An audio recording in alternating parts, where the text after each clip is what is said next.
আসসালামু আলাইকুম। English grammar with Sharif sir চ্যানেলের পক্ষ থেকে সবাইকে আবারও শুভেচ্ছা। সুপ্রিয় বন্ধুরা, আজকে আমরা বাংলায় টেন্স শিক্ষা অংশে আমরা আজকে ফিউচার পারফেক্ট কন্টিনিউয়াস টেন্স নিয়ে আলোচনা করব। ফিউচার পারফেক্ট কন্টিনিউয়াস টেন্স যে টেন্স দ্বারা ভবিষ্যৎকালে দীর্ঘ সময় ধরে কোনো কাজ চলিতে থাকিবে, করিতে থাকিবে, হইতে থাকিবে ইত্যাদি বোঝায় তাকে ফিউচার পারফেক্ট কন্টিনিউয়াস টেন্স বলে। অর্থাৎ ভবিষ্যৎকালে কোনো একটা কাজ চলমান থাকবে এবং এতে একটা নির্দিষ্ট সময়ের কথা উল্লেখ থাকবে, অর্থাৎ 1 ঘন্টা যাবত অথবা 1 দিন যাবত অথবা 1 সপ্তাহ যাবত কিংবা 1 বছর যাবত এরকম কোনো একটা সময়ের কথা উল্লেখ থাকবে, কিংবা সকাল থেকে বিকাল থেকে এরকম যদি কোনো একটা সময় ধরে কোনো একটা কাজ চলমান থাকে তখন ওই সময়টাকে আমরা বলি ফিউচার পারফেক্ট কন্টিনিউয়াস টেন্স। আরেকটি কথা, ভবিষ্যতে দুটো কাজ হলে যে কাজটি আগে চলতে থাকবে সেটা ফিউচার পারফেক্ট কন্টিনিউয়াস টেন্স হয়, এবং যেটা পরে হয় সেটা সিম্পল প্রেজেন্ট টেন্স বা প্রেজেন্ট ইনডিফিনিট টেন্স করতে হয়। Future perfect continuous tense denotes to an ongoing action which will be done at a certain time in the future. If two actions take place in the future, the first one which will be continued is future perfect continuous tense and the second one is simple present tense. অর্থাৎ future perfect continuous tense এমন একটা চলমান কাজকে নির্দেশ করে যেটা ভবিষ্যৎকালে নির্দিষ্ট একটা সময়ে সম্পন্ন হয়ে থাকবে। আর যদি দুটো কাজ সংঘটিত হয় তখন প্রথম যে কাজটি সেটা ফিউচার পারফেক্ট কন্টিনিউয়াস টেন্স হবে এবং দ্বিতীয় কাজটি সেটি সিম্পল প্রেজেন্ট টেন্স বা প্রেজেন্ট ইনডিফিনিট টেন্স হবে। আমরা একটা উদাহরণ দেই, যেমন তুমি ফিরে না আসা পর্যন্ত আমি কাজটি করতে থাকবো। এখানে আমি কাজটি করতে থাকবো এটি ভবিষ্যৎকালে চলতে থাকবে। এখানে দুটো কাজের কথা উল্লেখ করা হয়েছে, আর একটি হচ্ছে তুমি ফিরে আসা, আরেকটি হচ্ছে আমি কাজটি করতে থাকবো।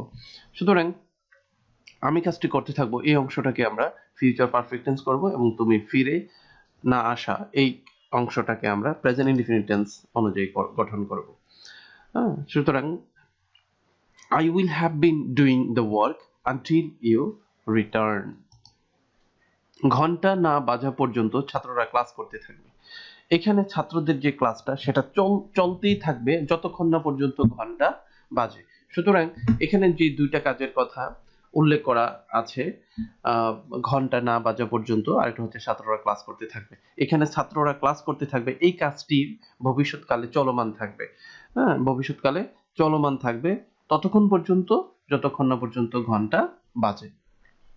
তো শুধু এই জন্য ছাত্ররা ক্লাস করতে থাকবে এই অংশটাকে আমরা ফিউচার পারফেক্ট কন্টিনিউয়াস টেন্স করব, এবং ঘন্টা না বাজা পর্যন্ত এই অংশটাকে আমরা প্রেজেন্ট ইনডিফিনিট টেন্স অনুযায়ী গঠন করব। যেমন the students will have been doing the class until the bell rings. এখানে the students will have been doing the class এই অংশটি হচ্ছে ফিউচার পারফেক্ট কন্টিনিউয়াস টেন্স, আর the bell rings এই অংশটি হচ্ছে প্রেজেন্ট ইনডিফিনিট টেন্স। যেমন the bell ঘন্টা, তারপরে ভার্বের সাথে s বা es যোগ করা হয়েছে, যেহেতু the bell এটা থার্ড পারসন সিঙ্গুলার নাম্বার এই জন্য মূল ভার্বের সাথে s যোগ হয়েছে। এই যে সেন্টেন্সগুলোকে আমরা বাংলা থেকে ইংরেজিতে রূপান্তর করেছি যে গঠন অনুযায়ী হয়েছে, এখন আমরা সেই গঠন নিয়ে একটু আলোচনা করব। যেমন ফিউচার পারফেক্ট কন্টিনিউয়াস টেন্সের পজিটিভ সেন্টেন্সের গঠনটি হচ্ছে প্রথমে সাবজেক্ট বসবে, তারপর শ্যাল অথবা উইল হ্যাভ বিন, এই কথাটা আমাদের মনে রাখতে হবে। শ্যাল অথবা will have been auxiliary verb হিসেবে থাকবে, এবং মূল ভার্বের সাথে আইএনজি যোগ করব, তারপর অবজেক্ট বসাবো, তারপর ফর অথবা সিন্স বসাবো। এখানে ফর পিরিয়ড অফ টাইম অর্থাৎ অনির্দিষ্ট একটি সময়ের জন্য ফর ব্যবহার করব, আর সিন্স যদি নির্দিষ্ট সময় থেকে বোঝায়, যেমন সকাল থেকে বিকাল থেকে অথবা সকাল 8টা থেকে দুপুর 2টা থেকে, এরকম নির্দিষ্ট কোনো সময় যদি বোঝায় ওই ক্ষেত্রে আমরা সিন্স ব্যবহার করব। তারপর টাইম রেফারেন্স অর্থাৎ সময় নির্দিষ্ট যেই শব্দটা থাকবে সেই শব্দটা আমরা ব্যবহার করব। উদাহরণ দিলেই বিষয়টা সুস্পষ্ট হয়ে যাবে। আচ্ছা, ফিউচার পারফেক্ট কন্টিনিউয়াস টেন্সের আরো একটি গঠন, যদি দুটো কাজ সংগঠিত হয় দুটো কাজের ক্ষেত্রে গঠনটা হবে এরকম। প্রথম যে গঠনটা আছে সেটা হচ্ছে দীর্ঘ সময় ধরে যদি চলতে থাকে এই ধরনের সেন্টেন্সগুলোকে আমরা এই গঠন অনুযায়ী করব।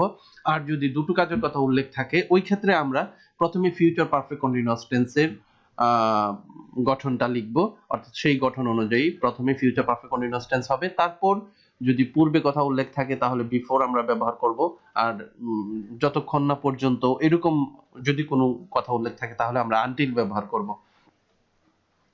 তারপর আমরা প্রেজেন্ট ইনডিফিনিট টেন্স ব্যবহার করব। আমরা 2 ঘন্টা যাবত কাজটি করতে থাকব। We will have been doing the work for 2 hours. এখানে প্রথম গঠন অনুযায়ী সেন্টেন্সটি তৈরি করা হয়েছে। আমরা 2 ঘন্টা যাবত কাজটি করতে থাকব। এখানে প্রথমে আমরা সাবজেক্ট বসাবো। এই সেন্টেন্সের সাবজেক্ট হচ্ছে আমরা ইংরেজি হচ্ছে we, তারপর shall have been অথবা will have been। এখানে আমরা shall have been ও ব্যবহার করতে পারি কিংবা will have been ও ব্যবহার করতে পারি, কারণ আমরা ইতিপূর্বে আলোচনা করেছি will সকল পার্সনের সাথে ব্যবহার করা যায়, shall শুধুমাত্র I এবং we অর্থাৎ ফার্স্ট পার্সনের সাথে shall ব্যবহৃত হয়, হ্যাঁ, কিন্তু আজকালকে will এর ব্যবহারই সবচেয়ে বেশি হয়। we will have been, তারপর ব্যবহার করব মূল ভার্বের সাথে আইএনজি যুগ, যেহেতু এখানে করা ভার্ব সুতরাং ডু ভার্ব হবে, ডু ভার্বের সাথে আইএনজি যুগ, তারপর অবজেক্ট দ্য ওয়ার্ক, তারপর হচ্ছে ফর অথবা সিন্স। যেহেতু 2 ঘন্টা যাবত, এটা একটা অনির্দিষ্ট সময়, কোন 2 ঘন্টা যাবত এটা নির্দিষ্ট করে বোঝা যায় না, সেই জন্য সেটাকে বলা হয় পিরিয়ড অফ টাইম। সেই ক্ষেত্রে আমরা ফর ব্যবহার করব, এখানে আমরা ফর ব্যবহার করেছি। তারপর টাইম রেফারেন্স হচ্ছে 2 ঘন্টা, 2 আওয়ার্স। এভাবেই আমরা এরকম বড় বড় বাংলা বাক্যকে ইংরেজিতে রূপান্তর করতে পারি। আমরা আরেকটি উদাহরণ দেখি। শিক্ষক আসার পূর্ব পর্যন্ত ছাত্রটি অঙ্ক করতে থাকবে। এখানে নিচের 2 নং গঠন অনুযায়ী আমরা আলোচনা করেছিলাম যে যদি দুটো কাজের কথা উল্লেখ থাকে সেই ক্ষেত্রে আমরা প্রথমে ফিউচার পারফেক্ট কন্টিনিউয়াস টেন্সের গঠনটি লিখব, তারপর বিফোর অথবা আনটিল ব্যবহার করব, তারপর প্রেজেন্ট ইনডিফিনিট টেন্স ব্যবহার করব। এখানে শিক্ষক আসার পূর্ব পর্যন্ত ছাত্রটি অঙ্ক করতে থাকবে। এই ছাত্রটি অঙ্কটি করতে থাকবে এই অংশটা হচ্ছে ফিউচার পারফেক্ট কন্টিনিউয়াস টেন্স, আর শিক্ষক আসার এটা হবে প্রেজেন্ট ইনডিফিনিট টেন্স। আর যেহেতু এখানে পূর্ব পর্যন্ত কথাটি উল্লেখ আছে সেক্ষেত্রে আমরা বিফোর ব্যবহার করব। সুতরাং ছাত্রটি অঙ্কটি করতে থাকবে এই অংশটা আমরা আগেই ইংরেজিতে অনুবাদ করব। সাবজেক্ট হচ্ছে দ্য স্টুডেন্ট, তারপর গঠন অনুযায়ী উইল হ্যাভ বিন, এখানে আমরা উইল হ্যাভ বিন ব্যবহার করেছি। তারপর যেহেতু ভার্ব হচ্ছে করা ইংরেজি হচ্ছে ডো ভার্বের সাথে আইএনজি যোগ করতে হবে, ডুইং। তারপর এখানে অবজেক্ট হচ্ছে অঙ্কটি, দ্য ম্যাথ। বিফোর ব্যবহার করব যেহেতু পূর্ব পর্যন্ত কথা উল্লেখ আছে, বিফোর শিক্ষক আসার, টিচার কামস। এটা আমরা প্রেজেন্ট ইনডিফিনিট টেন্স অনুযায়ী তৈরি করেছি। আমরা আরেকটা উদাহরণ দেখছি 2 নম্বর গঠন অনুযায়ী, যেমন তুমি আসার পূর্ব পর্যন্ত তারা ছায়াছবিটি দেখতে থাকবে। এখানে দুটি কাজের কথা উল্লেখ আছে। তারা ছায়াছবিটি দেখতে থাকবে এই অংশটা হবে ফিউচার পারফেক্ট কন্টিনিউয়াস টেন্স এবং তুমি আসার এই অংশটি হবে প্রেজেন্ট ইনডিফিনিট টেন্স। তাহলে আমরা ফিউচার পারফেক্ট কন্টিনিউয়াস টেন্সের গঠন অনুযায়ী প্রথমে সাবজেক্ট হবে দে, যেহেতু তারা ইংরেজি হচ্ছে দে, দের সাথে উইল হ্যাভ বিন বসবে, আমরা উইল হ্যাভ বিন বসালাম। তারপর মূল ভার্বের সাথে আইএনজি যোগ করতে হবে। তাহলে এখানে দেখাটা হচ্ছে ছবি দেখাটা হচ্ছে ভার্ব, যার ইংরেজি হচ্ছে ওয়াচ। তো ওয়াচ ভার্বের সাথে আইএনজি যোগ করা হয়েছে, ওয়াচিং। তারপর এখানে ভার্ব হচ্ছে ছায়াছবিটি, এটা হচ্ছে দা মুভি। যেহেতু পূর্ব পর্যন্ত কথা উল্লেখ আছে সেজন্য আমরা বিফোর ব্যবহার করব। তারপর তুমি আসার ইংরেজি হবে ইউ কাম। এবার আমরা নেগেটিভ সেন্টেন্স নিয়ে আলোচনা করব। নেগেটিভ সেন্টেন্স এর ক্ষেত্রে আমরা সবসময় জানি যে অক্সিলারি ভার্বটা থাকবে, প্রথম যে অক্সিলারি ভার্ব থাকবে সেই প্রথম অক্সিলারি ভার্বের সাথে আমরা একটা নট বসিয়ে দেব, ঠিক আছে? তাহলে সেটা নেগেটিভ সেন্টেন্স হয়ে যাবে, আর বাকি সবকিছুই ঠিক থাকবে। যেমন এখানে সাবজেক্ট প্লাস উইল নট বা ওন্ট ব্যবহার করা হয়েছে। উইল নট ব্যবহার করা যেতে পারে অথবা ওন্ট ব্যবহার করা যেতে পারে। হ্যাভ বিন যেভাবে আছে সেভাবে বসে যাবে। তারপর মূল ভার্বের সাথে বা সিম্পল ফর্ম অফ ভার্বের সাথে আইএনজি যোগ করতে হবে, তারপর অবজেক্ট বসায় দিতে হবে। যেমন এখানে শিক্ষক আসার পূর্ব পর্যন্ত ছাত্রটি অঙ্কটি করতে থাকবে না। এখানে ছাত্রটি অঙ্কটি করতে থাকবে না এই অংশটাকে আমরা ফিউচার পারফেক্ট কন্টিনিউয়াস টেন্সের গঠন অনুযায়ী করব, কারণ এখানে আমাদের 2 নম্বর গঠন অর্থাৎ দুটো কাজের কথা উল্লেখ আছে। দুটো কাজের কথা উল্লেখ থাকলে আমরা ফিউচার পারফেক্ট কন্টিনিউয়াস টেন্সটি আগে করব। যেমন দ্য স্টুডেন্ট উইল নট অথবা won't have been doing the math, এখানে করাটা হচ্ছে ভার্ব, ডুইং দ্য ম্যাথ পূর্ব যেহেতু উল্লেখ আছে আমরা বিফোর ব্যবহার করব, শিক্ষক আসার, এটা হবে teacher comes, the teacher comes. তুমি আসার পূর্ব পর্যন্ত তারা ছায়াছবিটি দেখতে থাকবে না, এই ক্ষেত্রে তারা ছায়াছবিটি দেখতে থাকবে না, they will not বা they won't have been watching the movie before you come। আশা করি আপনারা নেগেটিভ সেন্টেন্স কিভাবে গঠন করতে হয় এগুলো খুব সহজেই মনে রাখতে পারবেন, আর শুধুমাত্র শ্যাল অথবা উইলের পরপরই একটা নট যোগ করে দিয়ে দিলেই সেটা নেগেটিভ সেন্টেন্স হয়ে যাবে। এবার আমরা ইন্টারোগেটিভ সেন্টেন্স নিয়ে আলোচনা করব। ইন্টারোগেটিভ সেন্টেন্সটিও আমরা খুব সহজে মনে রাখতে পারি যে ইন্টারোগেটিভ সেন্টেন্সে যেই অক্সিলারি ভার্বটা থাকবে সেই অক্সিলারি ভার্বের যে প্রথম অংশ এখানে শ্যাল হ্যাভ বিন অথবা উইল হ্যাভ বিন থাকে, সেই শ্যাল হ্যাভ বিন বা উইল হ্যাভ বিন এর যে শ্যাল অথবা উইলটাকে আমরা সাবজেক্টের আগে নিয়ে যাব, উইলটাকে সাবজেক্টের আগে বসিয়ে ফেলবো, তারপর সাবজেক্ট প্লাস বাকি অংশ যেভাবে আছে have been plus simple form of verb plus ING যুগ plus object plus note of interrogation, শেষে অবশ্যই প্রশ্নবোধক চিহ্নটা দিতে হবে। এখানে শুধুমাত্র আমরা কি করলাম, উইলটাকে সাবজেক্টের আগে নিয়ে গেলাম, যে উইলটা ছিল সাবজেক্টের পরে সেটাকে আগে নিয়ে গেছি, তাহলেই সেটাই ইন্টারোগেটিভ হয়ে যাবে।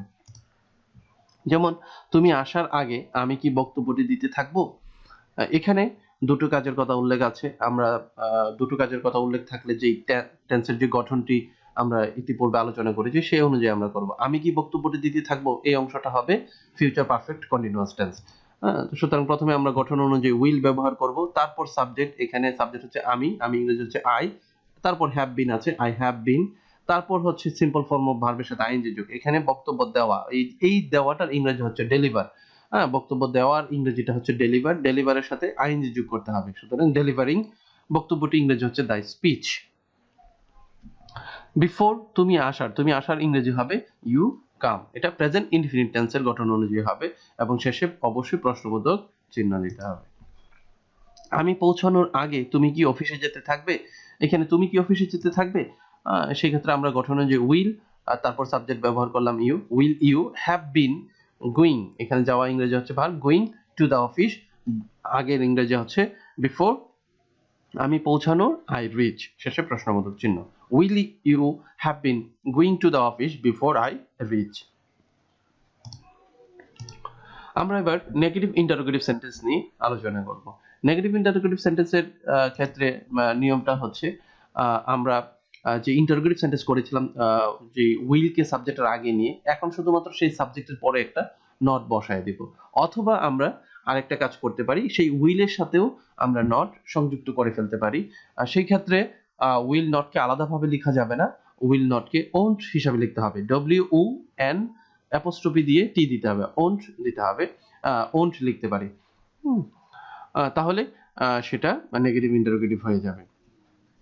তারপর বাকিটা হ্যাভ বিন প্লাস ভার্বের সাথে আইএনজি যোগ plus object plus note of interrogation যেভাবে আছে ঠিক সেভাবে হয়ে যাবে।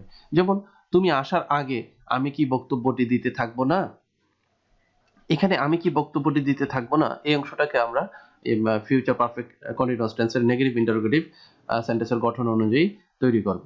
যেমন প্রথমে উইল ব্যবহার করতে বলা হয়েছে, আমরা উইল ব্যবহার করেছি, তারপর সাবজেক্ট ব্যবহার করতে বলা হয়েছে, আমরা এখানে আমি হচ্ছি সাবজেক্ট আই ব্যবহার করা হয়েছে, তারপর নট আছে নট ব্যবহার করেছি, হ্যাভ বিন আছে হ্যাভ বিন ব্যবহার করেছি, তারপর ভার্বের সাথে আইএনজি যোগ করতে বলা হয়েছে, এখানে বক্তব্য দেওয়াটা হচ্ছে গিভ, অথবা এখানে ডেলিভার ব্যবহার করে যেতে পারে, তো গিভিং অথবা ডেলিভারিং বক্তব্যটি দ্য স্পিচ বিফোর তুমি আসার ইউ কাম, তারপর প্রশ্নবোধক চিহ্ন ব্যবহার করা হয়েছে এই গঠন অনুযায়ী। তো আমরা আশা করি খুব সহজেই সেগুলো আপনারাও তৈরি করতে পারবেন। তারপর আরেকটা উদাহরণ আমরা যাই, যেমন আমি পৌঁছানোর আগে তুমি কি অফিসে যেতে থাকবে না, এখানে তুমি কি অফিসে যেতে থাকবে না সেই অংশটাকে আমরা এখানকার নেগেটিভ ইন্টারোগেটিভ সেন্টেন্সের গঠন অনুযায়ী তৈরি করব।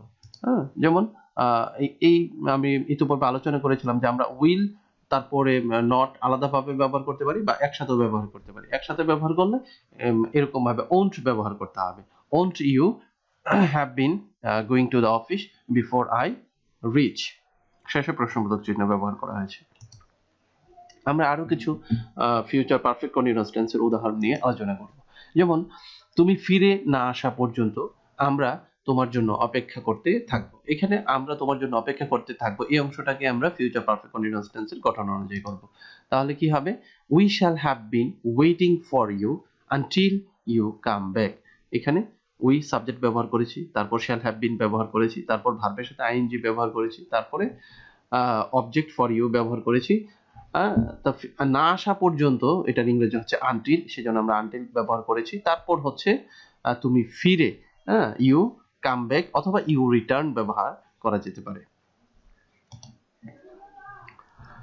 আরেকটা বিষয় একটু খেয়াল রাখতে হবে, এখানে যেমন আমরা আনটিল ব্যবহার করেছি, এখানে না কথাটা আনটিলের ভিতরে আছে, সুতরাং ইউ এর পরে আলাদাভাবে নট ব্যবহার করা যাবে না। যেখানে আনটিল আছে সেই ক্ষেত্রে সেন্টেন্সে নট ব্যবহার করা যায় না। নটের অর্থটি আনটিলের ভিতরেই রয়েছে। এরপরে আমরা আরেকটা উদাহরণ দেখতে পাচ্ছি, বাবা আসার আগে আমি কাজটি করিতে থাকিব।